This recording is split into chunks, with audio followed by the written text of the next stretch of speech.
नमस्कार मित्रांनो.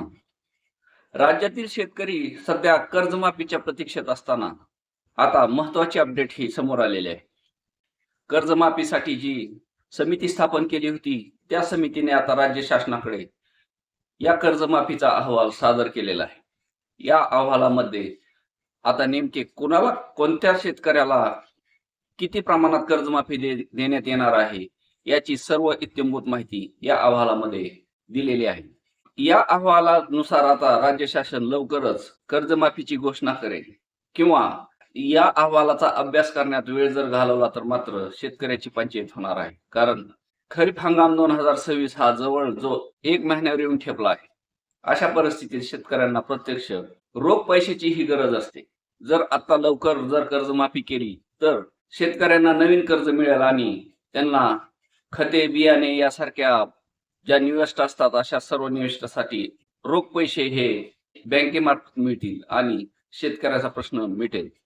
मागील खरीप हंगामात 2025 मध्ये हे खूप अतिवृष्टी आणि सततच्या पावसामुळे शेतकऱ्याचे खूप मोठ्या प्रमाणात नुकसान झाले होते. अशा परिस्थितीत हा शेतकरी खूप मेटाकुटीला आलेला आहे आणि या शेतकऱ्यांना सध्या सावरण्यासाठी शेतकऱ्यांना लवकरात लवकर कर्जमाफी कशी मिळेल याबाबतची धावपळ राज्य शासनाकडून होताना दिसत नाही.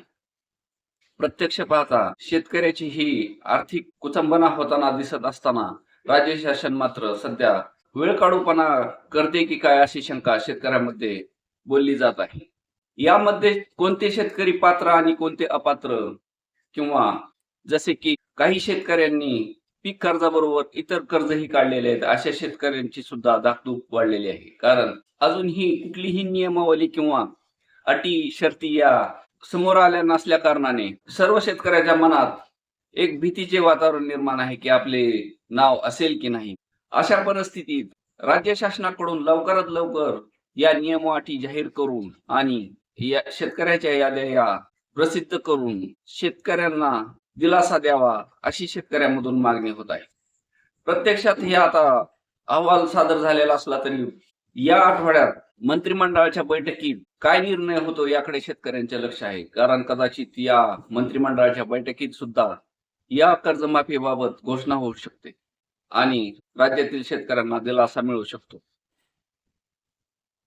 धन्यवाद.